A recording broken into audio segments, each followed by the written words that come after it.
Less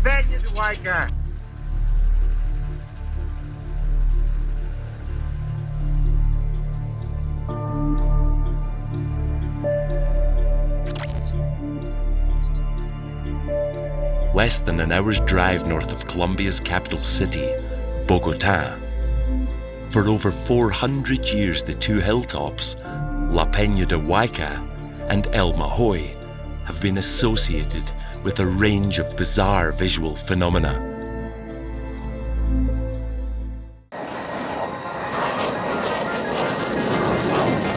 Chris Lado, welcome to Lado Files. That was one of two ongoing decentralized investigations we'll look at in this video.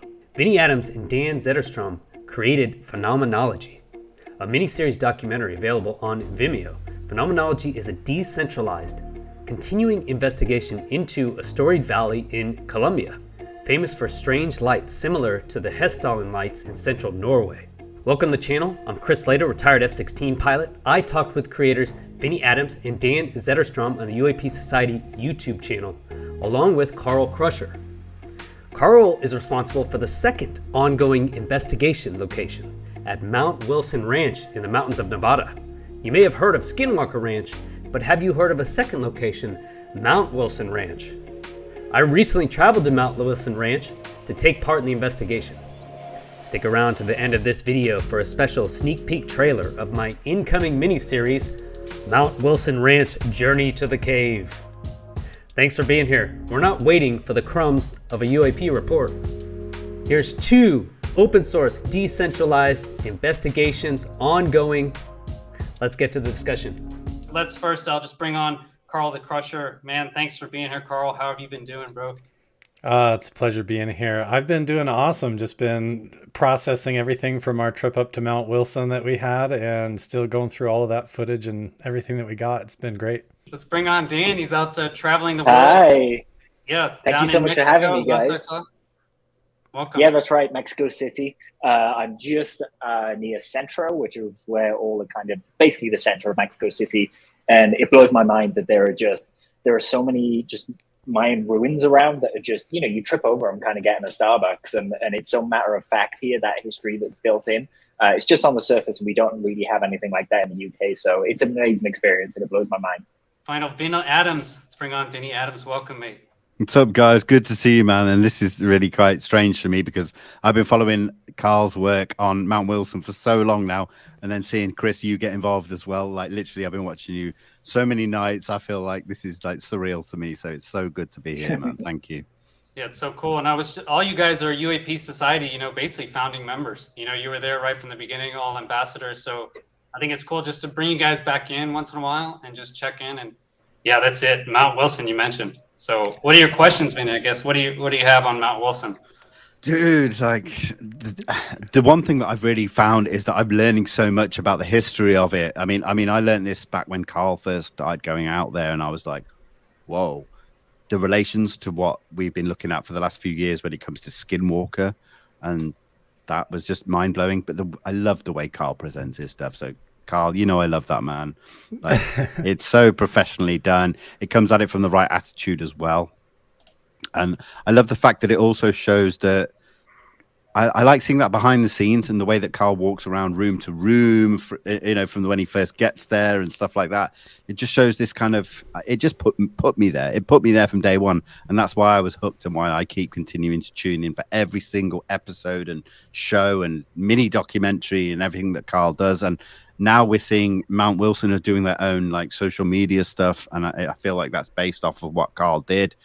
And it's incredible. It's so, so incredible. And I can't wait to see what's next for those guys. Yeah, Carl's been the leader of that whole effort and really built the team. Yeah. He built the team. He brought out Brent Stone. He convinced me to go out there.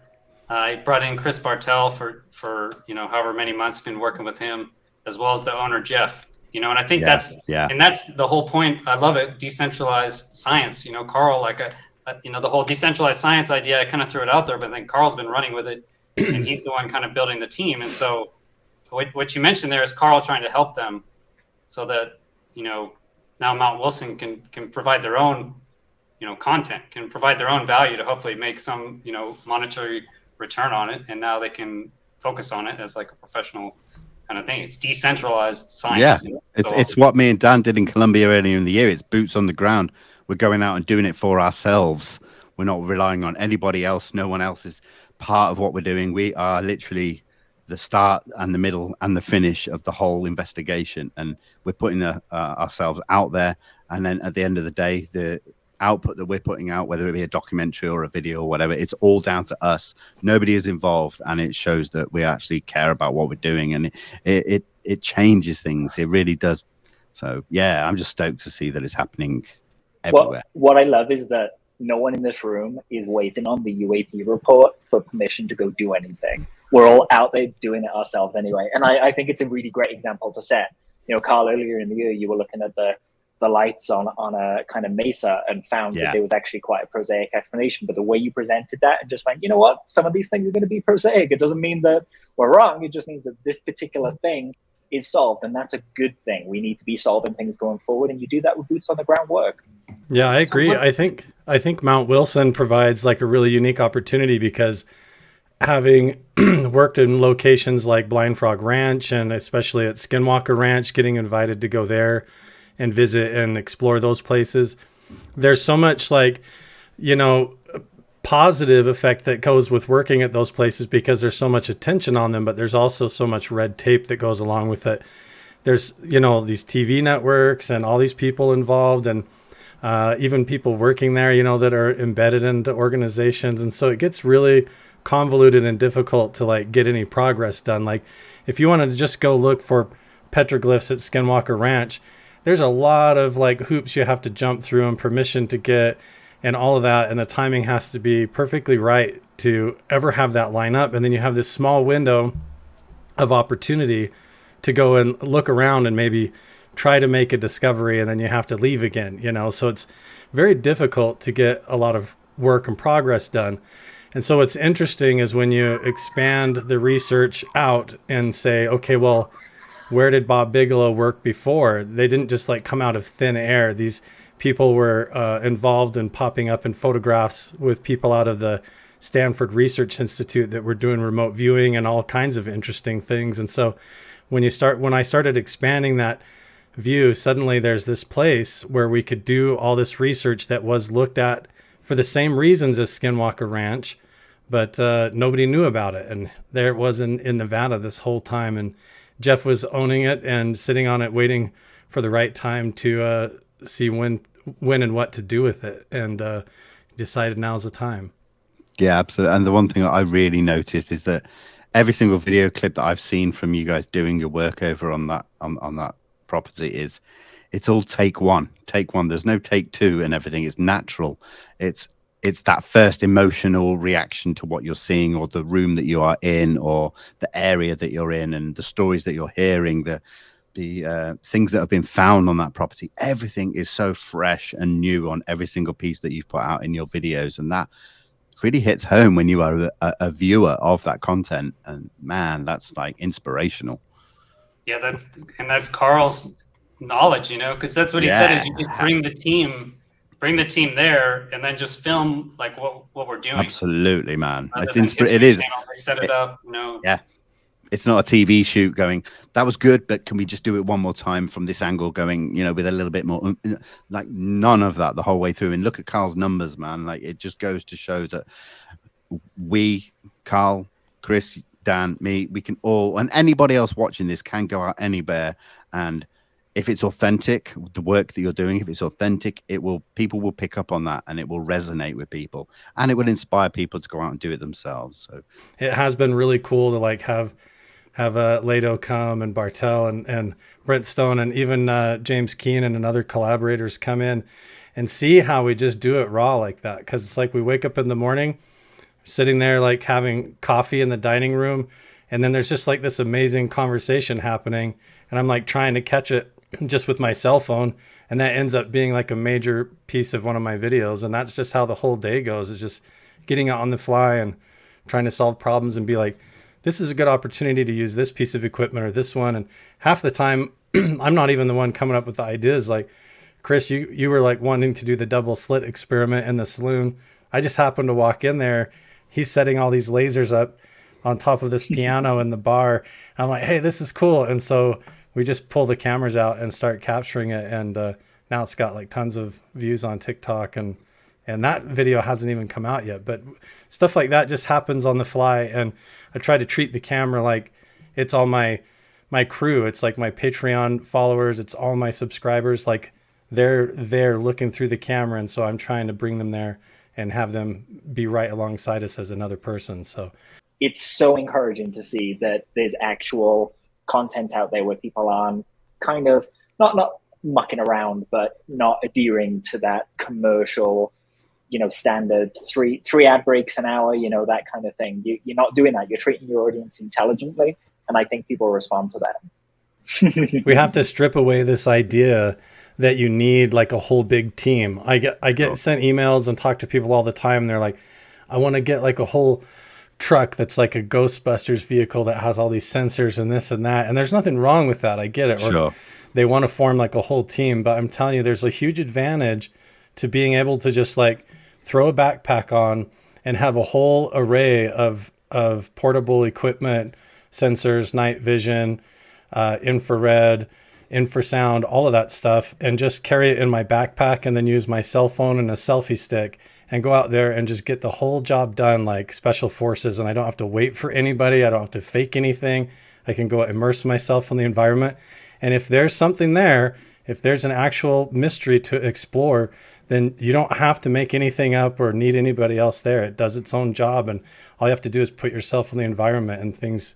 Man, Mount Wilson Ranch is loaded. It's hundreds of acres of abandoned mines, ancient ritual stone circles and caves of ancient dwelling sites and pottery and arrowhead fragments. And then you've got one of the oldest standing saloons in North America. And the amount of like paranormal stories go like all the way back into official government research teams and programs during the Reagan administration. And so, I mean, it's just thick. And when you get in the deep end and start swimming around, you want to keep it simple. And once you realize that gives you an advantage, then you can move a lot quicker. You can get a lot more done. And so I can go like up to Mount Wilson Ranch and spend like one weekend up there. And if I'm really efficient with my time, I come back home and I have, a whole month's worth of content in order to process through and try to edit and get out there and keep open source. But I can get in and get out. I don't have to get permission from anybody but Jeff. And he just wants me to kind of be the gatekeeper and figure this place out and see what's going on. So that's what we've been doing. Yeah, you mentioned this. I'll just play your video here while we're chatting. But you mentioned about special forces, and that's what I felt like, Carl. Basically we just had the team there, that you get the right people in the right location, kind of a hotspot area. And you think of UAPX, UAPX, they went down to Catalina Islands, and they were like, there's UAPs everywhere. It seems like if you get you don't even need that many people, just, I guess, the right people with the right equipment in a hotspot like that. I think there's just stuff all around, tons of footage. You guys must have seen that, Vinnie and Dan, from Phenomenology, from your Colombia trip.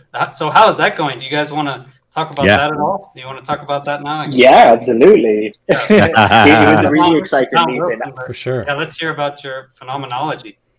Vinny's jumping at the bit, so Vinny should say, go ahead, Vinny. I am. I mean, this has been, season 1 was so successful from a research point of view. Like, this was all filmed and put out as an independent documentary series.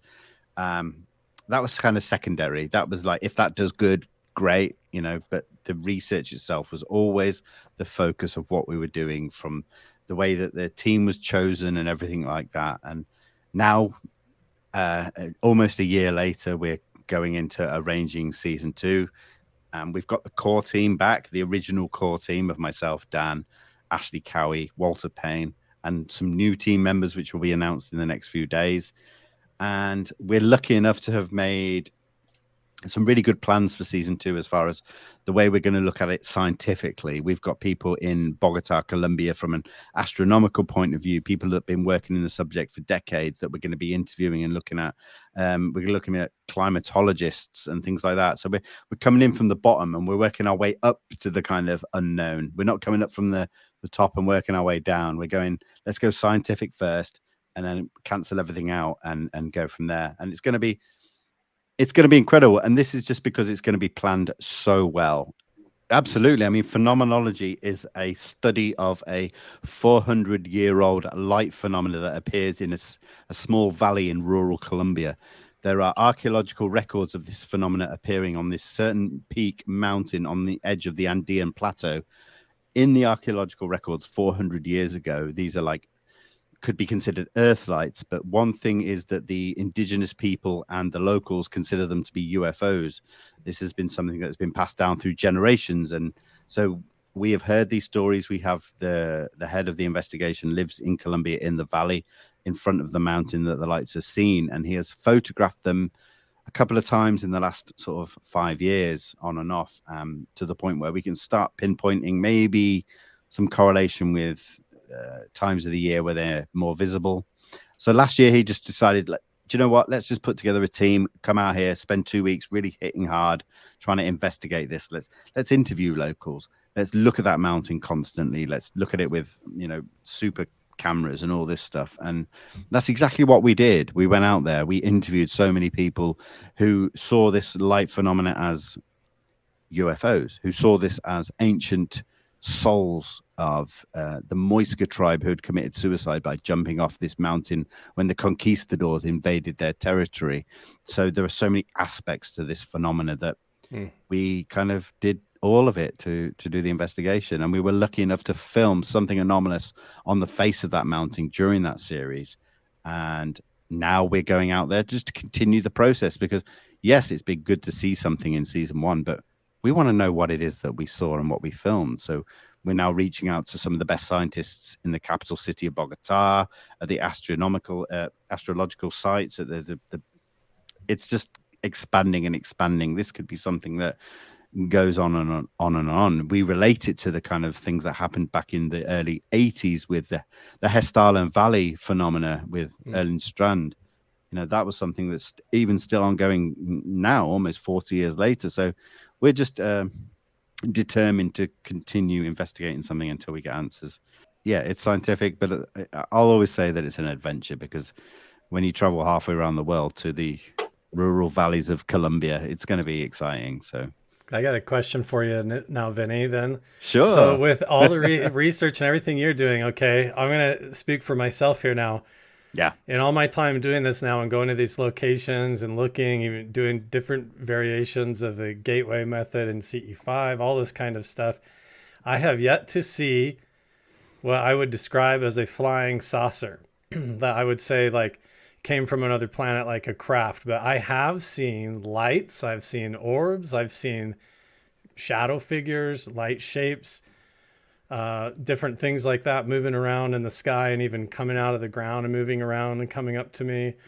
And they're always tied to these indigenous, native people locations where there has been a tragedy or a large gathering of people that suddenly vanished or something like that. So I just want to throw that out there. I'm not seeing flying saucers when I go to these locations that are supposed to be UFO hotspots. What I'm running into is indigenous people, paranormal phenomena, and then meditation experiences, out of body experiences, weird dreams, the hitchhiker phenomena, all that kind of stuff is what I'm running into when I'm just being honest. So what about you? That actually kind of resonates with the way that I feel about what we experienced. That's the way I feel about it now, is that we may have come across some kind of prosaic phenomena, but something that is still quite unknown to science because it's so rare, because it's situated and pinpointed in certain aspects around the globe, but it's maybe associated with valleys, peaks, and mineral makeup of the ground. So we've got two mountains where we are that sit opposite each other with a few kilometers between, one in a positive magnetic charge, one in a negative. We've got sulfur-based rivers underneath. So it almost forms a natural battery that pushes out this incredible bursts of energy that we just don't experience or know much about on this planet, that could, in theory, be utilized to form some kind of energy source. I mean, this could be some kind of future energy source. This is because it's so unknown. We don't know about it. So, you know, when I go out there as someone who investigates, let's say, UAP, I'm still more than happy to come up with a prosaic explanation for something that could still lead us forward when it comes to science and things like that. So I'm just an open book when it comes to that. I just want to be true to myself and be true to the subject that I'm looking into. Yeah, I think that's where, you know, we're finding that too. And Leto, you can speak to this. What we ran into a lot up at Mount Wilson Ranch, and it's the same of what a lot of the side research that I've done for Brandon Fugel around Skinwalker Ranch has to do with that geology, how basically the mountains collect the snowpack in the winter, and then as it runs off and goes into the aquifers, it creates some sort of a strange battery system that goes underneath these locations that creates strange frequencies or energy that can have paranormal side effects or affect consciousness or give off a different sort of radiation, and that it could be heavily associated with the geology of the area, and why, you know, it could say why this goes back, you know, tens of thousands of years into indigenous cultures, because it wouldn't matter if you just walked or lived over the land and tried to live and sleep and hunt there. You might have all kinds of strange effects on consciousness or be able to perceive reality in different ways, almost like you're going on a DMT trip, when really you're just walking over some kind of infrasonic signal that has a strong theta waves, you know. And that's really what we're exploring and finding at Mount Wilson Ranch as well, as these thick Schumann resonance frequencies that are coming from particular areas that are known to be paranormal hotspots. Or some kind of, you know, even some people think there's something buried, under the ground at Skinwalker Ranch. And we've been told similar stories about Mount Wilson Ranch. Very specific details, honestly, that I'm not given permission to talk about quite yet. But there is supposedly something under the ground transmitting a signal. But right, the same teams went to Skinwalker, also went to Mount Wilson Ranch. It's just coincidental, it seems like. Including the psychic spies that were doing remote viewing, you know, at Stanford. They were going to both places, and there's photographs of them visiting both locations too. And so you wonder, like, were they there because they were pretending to look for UFOs, but they were actually trying to, like, amplify their psychic abilities by going and visiting these locations that were already peaked, or, you know, and just sitting in these resonant zones?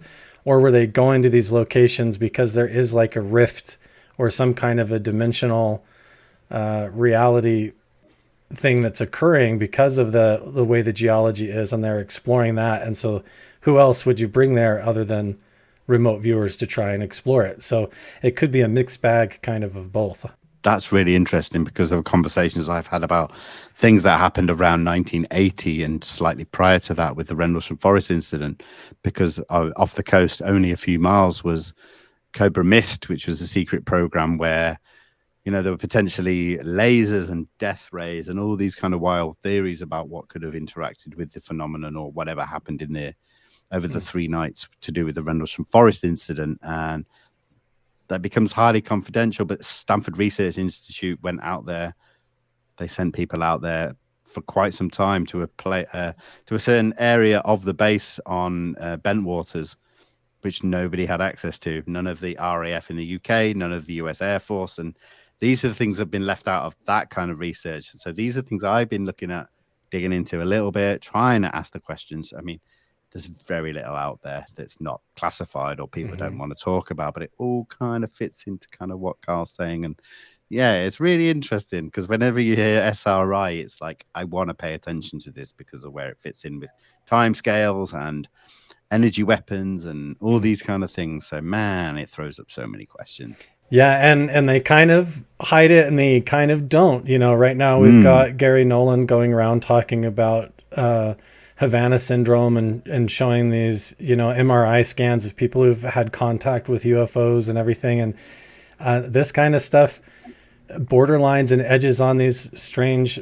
laser physicist experiments with directed energy weapons and all kinds of things. And so then it gets really weird. And again, we're talking about like, is it one or the other? Are they using this type of technology to explore the phenomena, or is the phenomena like a cover to use to experiment with these types of programs? Or I don't know. It's very, very sketchy when you get on the fringes of it. But also interesting that these teams it's almost like they had a mixed bag of interests everywhere they went. So if they went to Mount Wilson, they were doing a whole list of things, and some of it is a little sketchier than others, and maybe why they want to keep it secret, because it might be a little bit unethical when you peel it back. We already had like the involvement of the MUFON data, I think it was the Bigelow boat, and that got a little sketchy with how they were using it and stuff. So yeah, there's a lot that is just kind of left out of those stories that is better left unsaid, probably.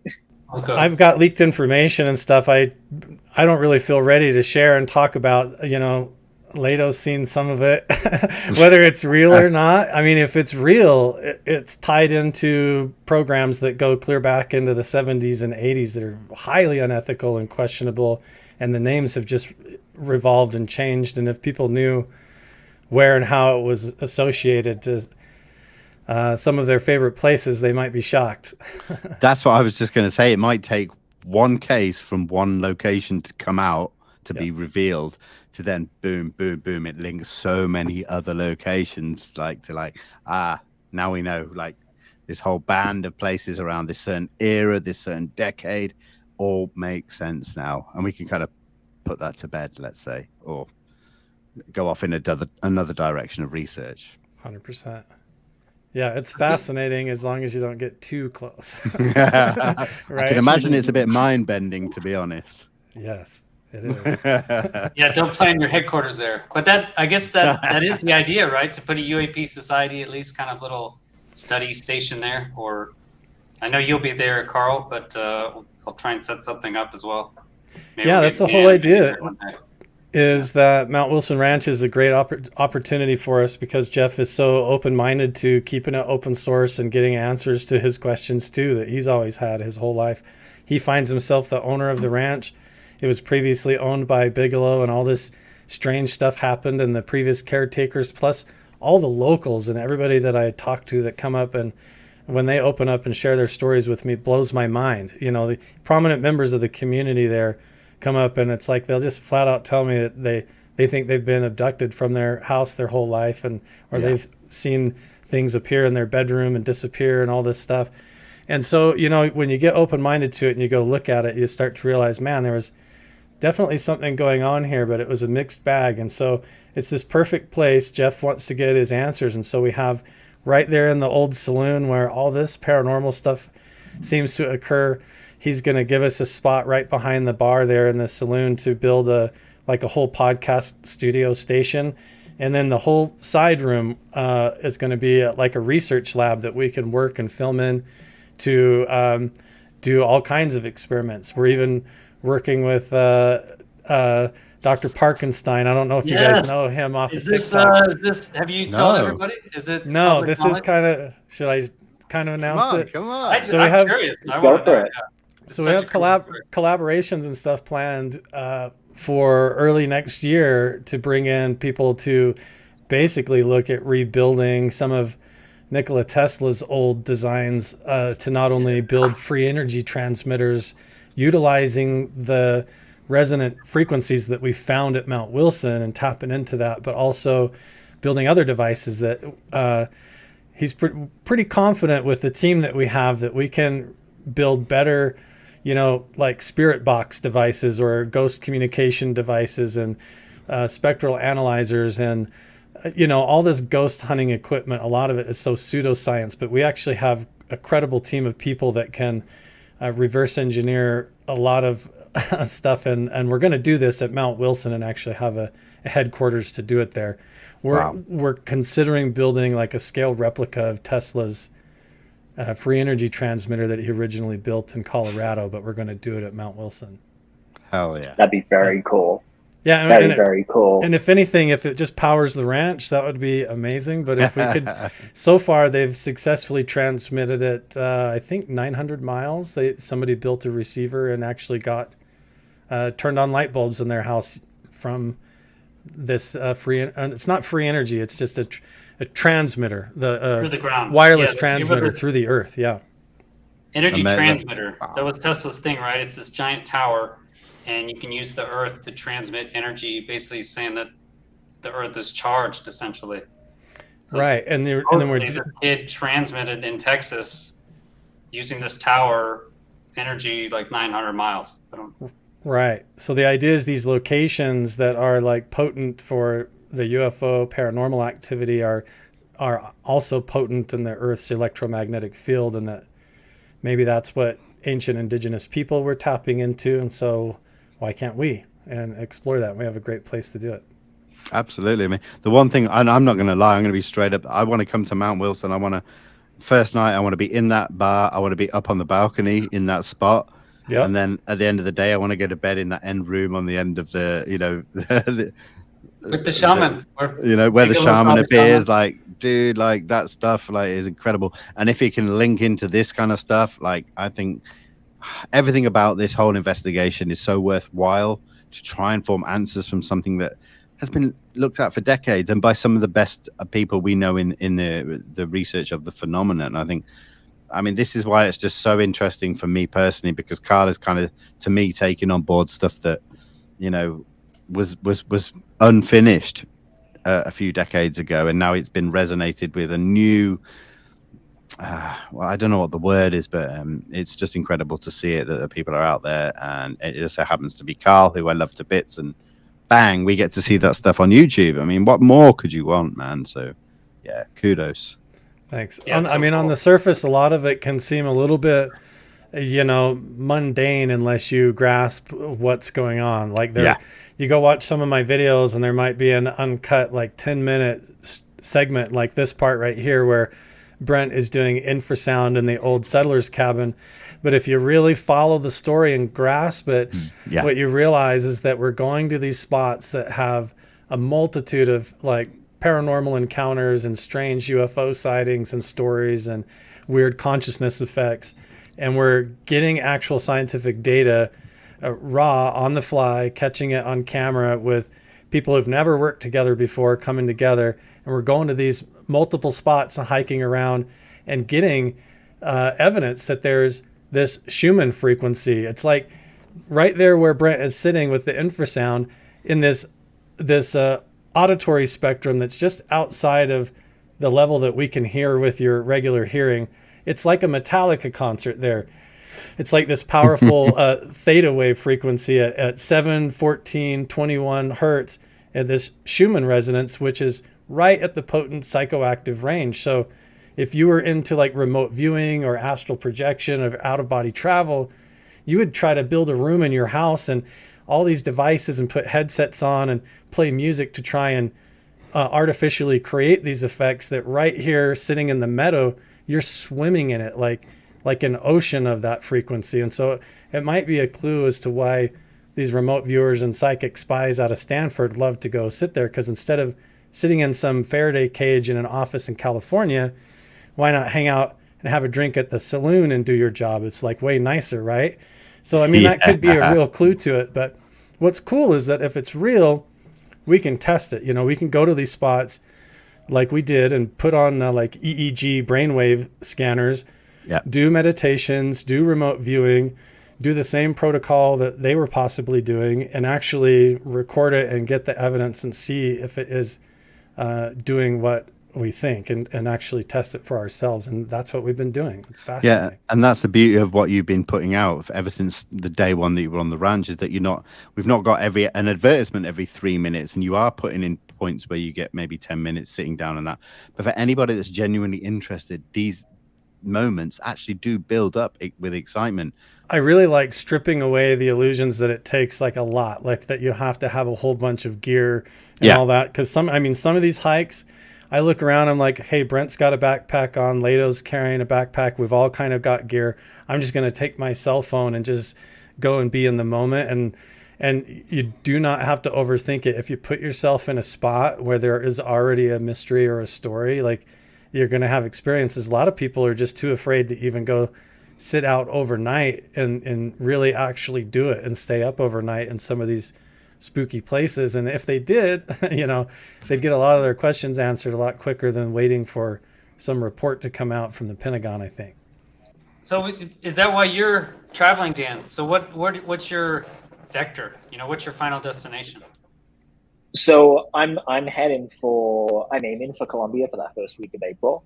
But I'm up here in Mexico City. I wanted to be here for the Our Lady of Guadalupe celebrations to kind of partake in that and feel the energy and kind of those moments. That was incredible. I saw probably the best sunset I've ever saw from the shrine, and I was like, what? If I was inclined to become a religious person, this would probably do it.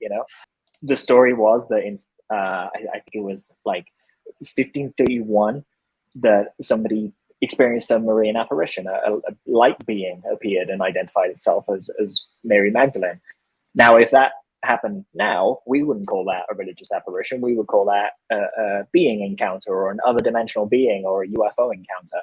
And I thought it was really interesting to kind of just experience millions of people coming to the shrine to celebrate, what everyone in this room here is here to get some answers to. Then from here, I'm going to head down to a bunch of different Mayan sites like Teotihuacan and Chichen Itza and stuff like that.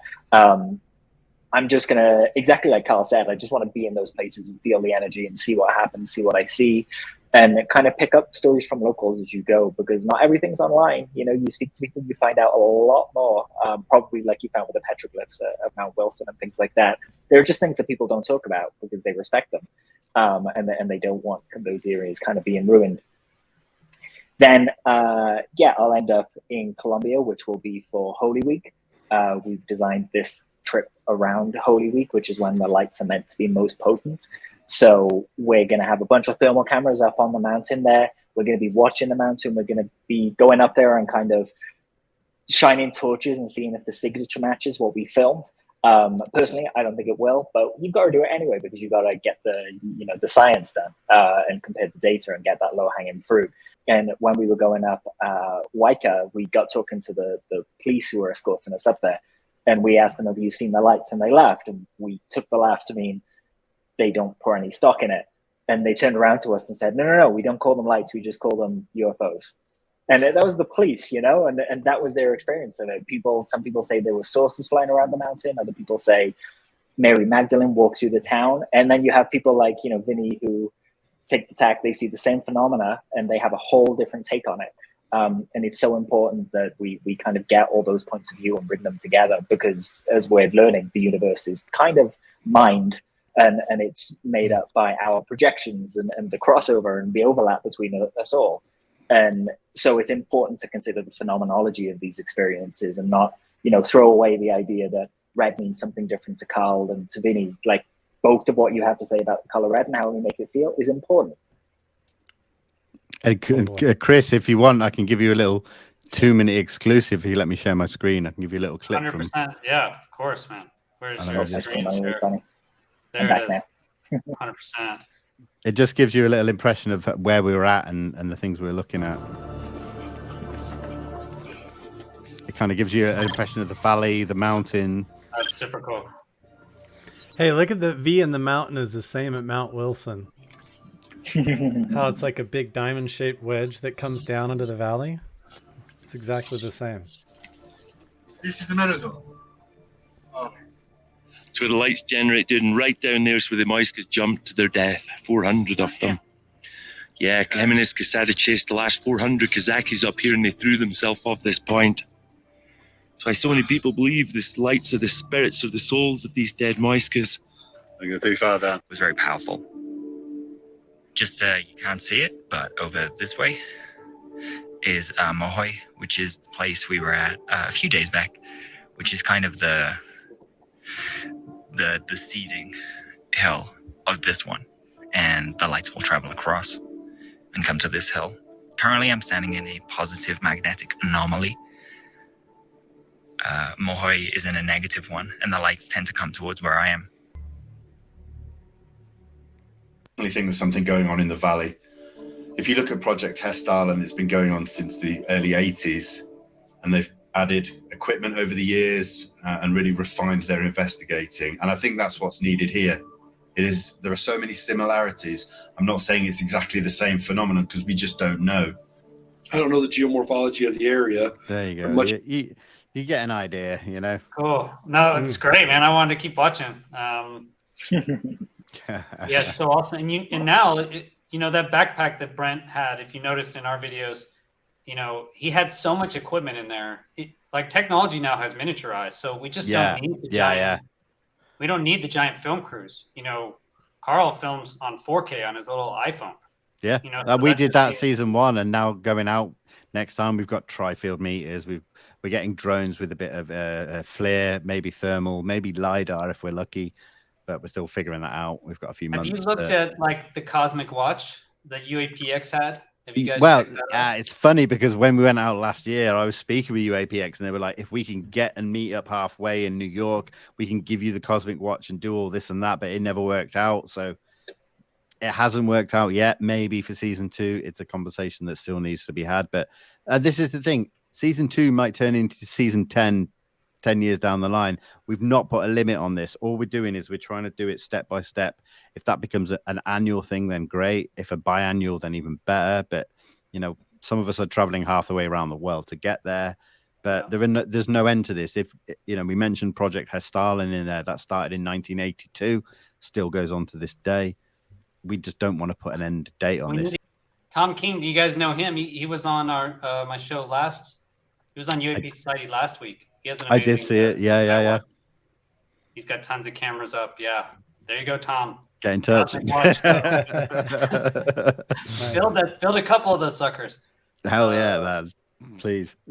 We need all the help we can get. But this is the thing. This is, like you say, decentralized. It's citizen science. There is no external funding from any corporate or big entities or anything like that. It's just purely we want to get out there and do it for ourselves and not sit around, So it's super fun too. I mean, you go out there. I learned so much. It was tough being gone, with all the travel. It is far, but it was so much fun just being in that group. Everybody's motivated.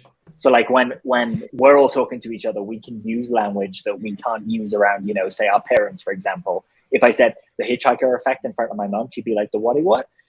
Whereas to you guys, it's a loaded term and you know exactly what I mean when I say it. 100%.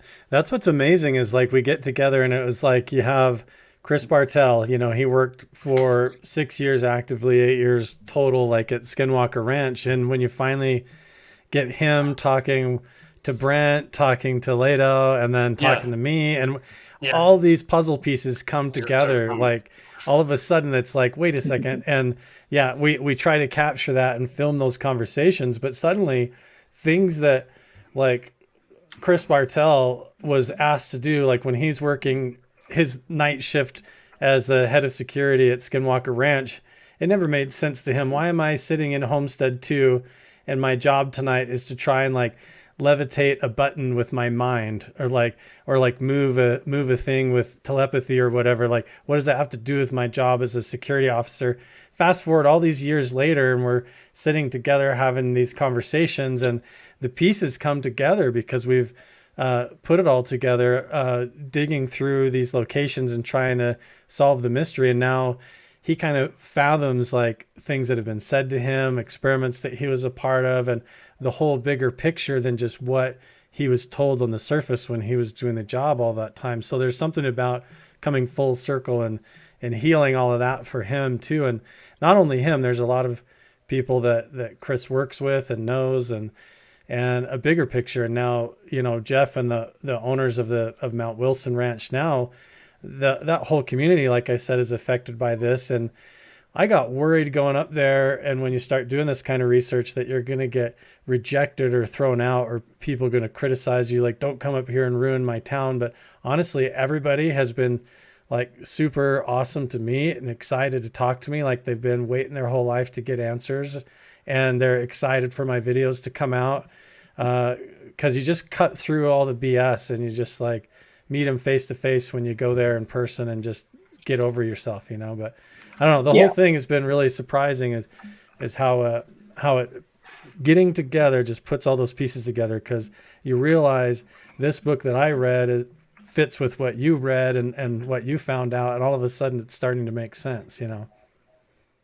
And none of us can consume the whole subject, right? Like we've all got to admit that our time is limited. We can only read so much. We can only watch so much. So yeah, faster alone maybe, but further together for sure. And finally, what about Calvine UAP? I know Yeah.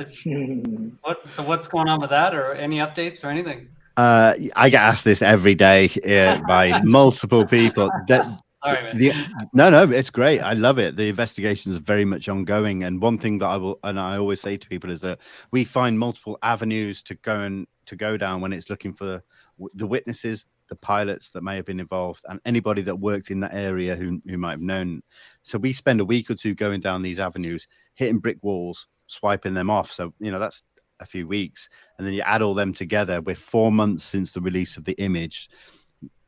I feel like right now we're on an avenue that may lead to something.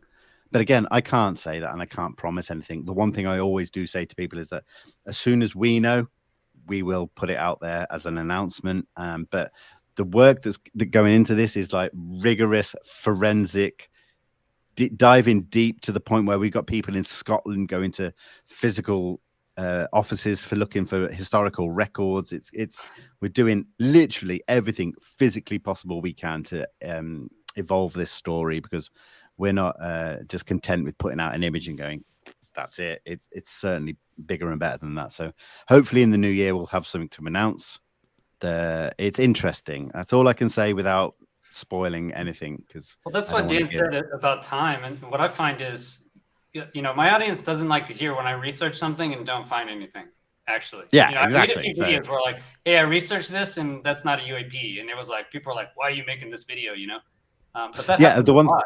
We do a lot of research, I think, behind the scenes that doesn't make it to the cuts. Exactly, man. And there are twists and turns in this story, almost like a murder mystery that you see on Netflix. It's crazy, some of the stuff that we come across, some of the names, some of the people involved in this, whether it comes to intelligence officers or people in Scotland who worked with these people. We're still trying to figure out how it all gels together, because it's crazy. It is not straightforward. And I think that's what will be exciting when we finally get to announce some kind of future update. So just bear with us, people. We're doing what we can. It's 32 years on. Yeah. We got to speak to Chris Mallon about it when I was in New York. Yeah. I took him aside for like 5 minutes and just recorded a little bit of audio, because, I mean, he tried to investigate Calvine and he was stonewalled. And he said, unfortunately, he doesn't know more. I would say, unfortunately, he's been speaking to Nick Pope, is considering him the expert on the case, which I wouldn't say is the case. You know, David Clark has been stooped in this for God knows how long now. And the guy's just, I mean, he found the photo. What can we want, you know? So we're going to kind of get David. And he was waiting like 30 years just to be asked, you know, it just goes to show stuff is out there. It was motivating for me. Like, damn, man, like I should be asking more people, you know, if they have photos or something. Yeah, right. All someone had to do was say, hey, do you have it? You should ask all the public affairs officers, like, did you work as a public affairs officer?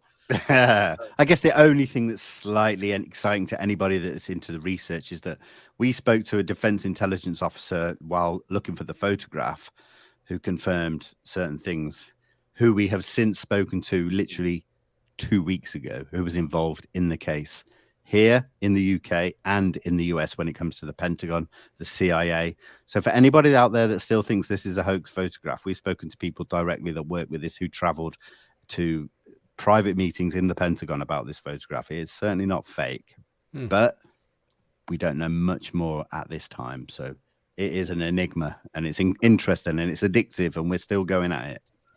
I think my favorite fact during your kind of investigations was when you found an official that kind of whose name matched, and they were like, I wasn't in Scotland at that time. And yeah, I mean, you're never gonna get, unless you can read that guy's mind, you're never going to get much more out of him. But, you know, it was one of those moments where it was like, wow, this is a potent conspiracy theory waiting to happen. Yeah. We think we found it. We think we got the answer, and boom, stonewalled, or we hit a wall and we're back to square one. And this is the thing, that could be 3 weeks. And then we have to go all the way back and go again down another avenue or another rabbit hole. And man, we're not going to give up until we get somewhere, or until we think that, you know, we know people are deceased, unfortunately, or we know that they just have disappeared for whatever reason. Yeah, I love the seriousness and just methodical, dedicate, like a boa constructor, you know, just trying to get to the information. I really appreciate it. So, super exciting. I'll go ahead and end it here, guys. Let you guys get all back to your Sundays. Thank you so much for being here. Thank you so much. Thank you, man. Always a pleasure. It's so motivating for me and encouraging to see Vinnie, Dan, and Carl out there doing their own investigations. I didn't ask them to. They're doing it on their own. After 80 years, I think we can safely say that the government is not going to give us the answers we're looking for. Please support their efforts and ours. Links are all in the description. Phenomenology is only $20. And it's continuing. There's more content being released end of this month and in January. And as promised, here is the intro to my own Mount Wilson Ranch Journey to the Cave. Check it out.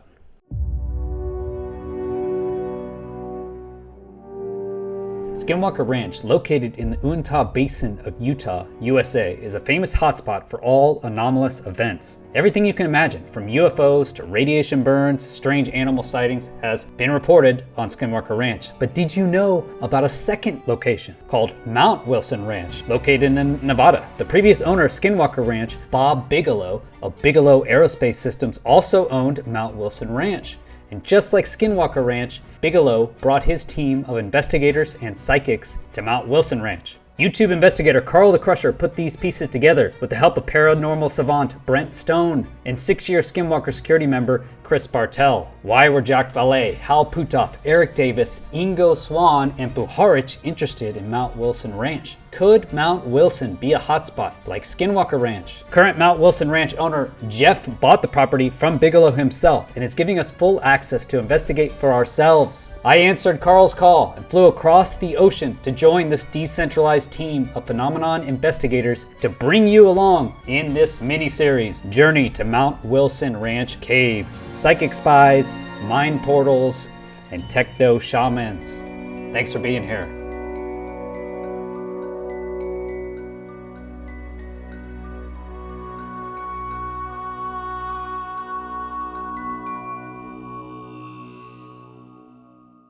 Please remember to like and subscribe to get notifications of future videos. You can always support the channel at patreon.com/Chris Lato.